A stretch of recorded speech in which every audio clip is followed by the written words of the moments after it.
Hello，大家好，歡迎嚟到快樂主義嘅 channel。今集咧就會分享我喺曼谷開始我導遊嘅行程啦。今次咧我就會再翻去南象上個天卡沙，仲去咗朱拉隆功大學夜市食好出名嘅阿煲火啦，同埋飲牛奶。開箱埋我喺曼谷咧導遊嘅酒店，邊有興趣嘅就繼續睇落去啦。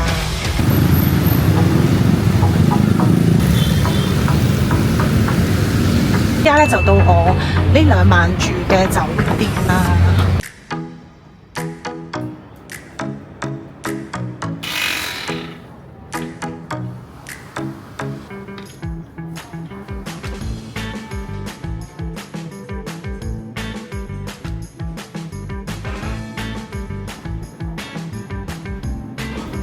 呢間酒店係有啲服。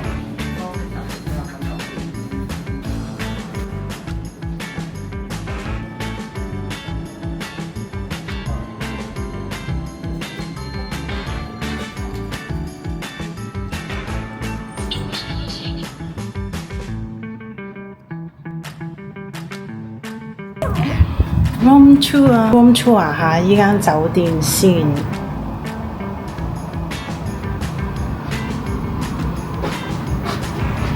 睇下個廁所先，OK 啊，乾淨企理啊，我覺得都唔錯。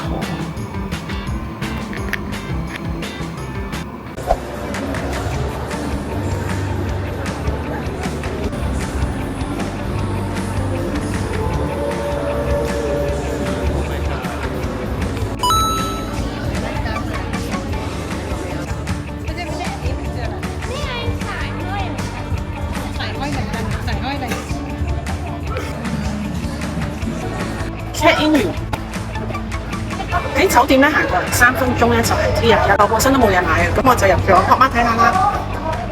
咁咧我見到呢個嗱 Bobo 嘅，咁同大家一齊開箱，呢個袋都好靚。係我中意嘅顏色，咁我掛喺我個布袋嘅。記得咗咧，仲有張卡啊，啱啱準備想抌咗個盒。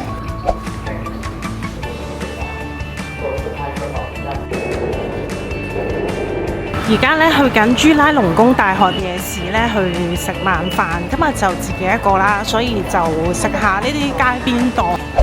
行到朱拉50號咧，佢哋就啱啱收鋪，咁就食唔到佢哋嘅蟹肉蛋飯啦，咁就行咗去牛奶仔嗰邊啦。咁沿路咧都比較靜同埋比較黑，咁當時咧都有少少驚。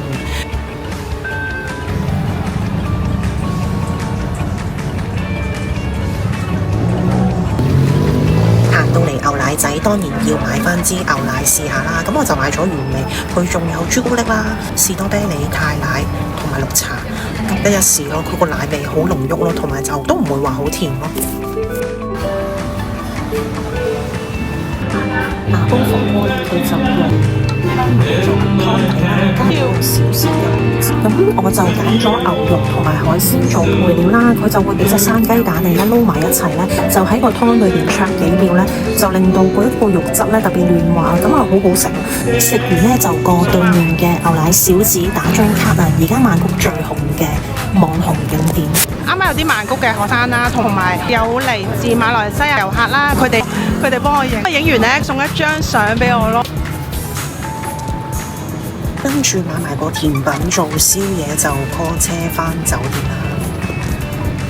A few moments.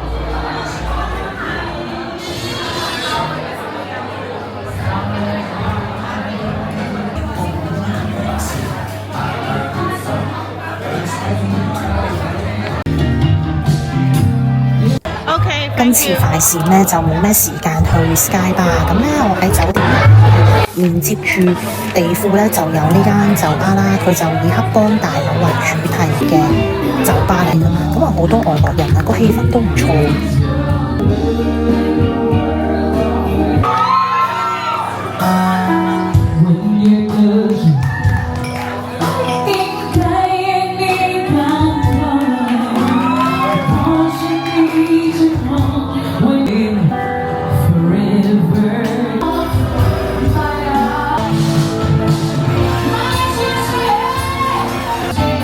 The next day.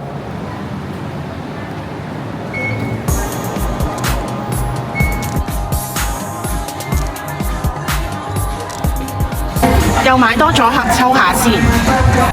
第二朝咧就約咗南象上 Cooking Class 啦，咁我出發前咧就去咗 Siam Square， 本身諗住食嘢，咁最後都去咗 Pop Mart 度買咗個盒抽鞋啦。因為我決定咧喺間 BTS 度開箱，因為我約咗點半要去到南象餐廳，咁我有錯付我冇錯。買咗盒牛奶啦，同埋買咗個飯團啊，因為冇時間食。今次咧已經係第二次嚟南象上 Cooking Class 啦，咁我今次咧報咗個下午班啦，佢就有5道菜，咁佢個價錢咧就係4000幾匹嘅，佢就需要俾1000匹嘅訂金，我會放翻個網址喺個 info box 嗰度啊。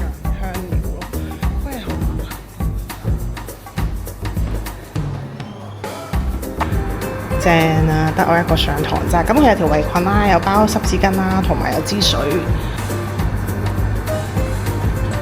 因為上次嚟咧學完煮咗俾屋企人食，佢哋勁中意食。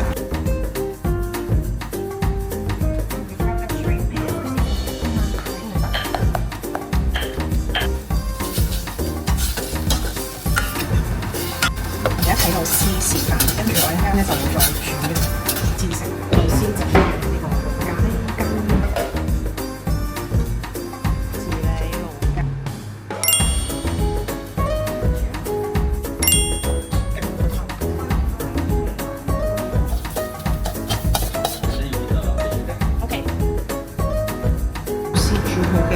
好似鱸魚嘅湯，佢哋煮定都好食嘅。大家下最期待嘅一個餸咯。南象咧貴在咧就係老師煮完俾你試食，勁正啊個蝦絲，跟住加埋啲洋葱、三色椒。其實呢個就係屋企都煮到啦。跟住加埋個蝦。我就係想煮啲咧，即係屋企隨時都煮到嘅餸，即係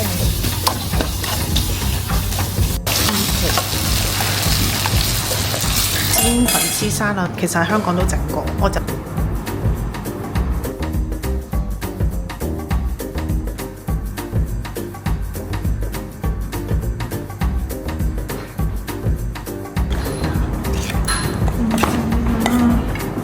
佢仲要有埋個帶子咯，個帶子。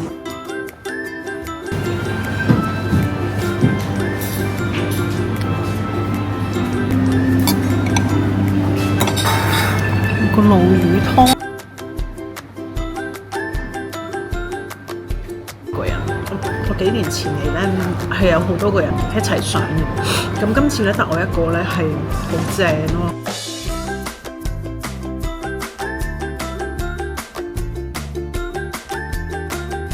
A few moments later， 又落雨啦，其實搭船係最好咯。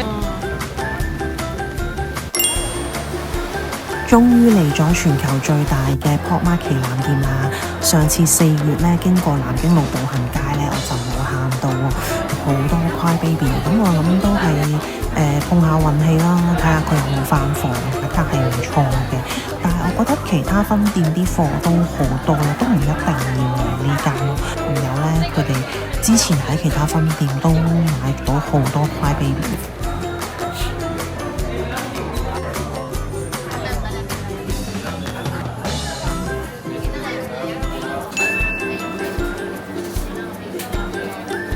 買咗香港旅遊，所以我揀咗飲檸茶，買咗個韓嘅。但係今次冇時間去逛街，可以嗌外賣就係方便。佢係咁，好香啊！嗰啲燒腩仔。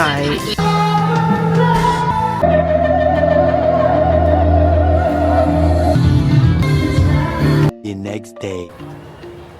第二朝嘅早上呢，因為夜晚機，咁就可以喺酒店附近嘅商場食嘢啦。咁我就去咗食拉拿嘅 Pad Thai 啦，不過就覺得性價比唔高啦，好一般咯。咁食完呢，就係返 Food Court 買咗杯焦糖脆脆涼 tea， 幾好飲啊！佢又唔會太甜，啲位呢就比較窄啲嘅，就唔係話坐得好耐咯，所以就周圍行下啦，之後就場上面呢，有間網紅嘅泳池酒吧望下，覺得幾適合幾個女仔喺度打卡啊、影下相啊、飲杯嘢。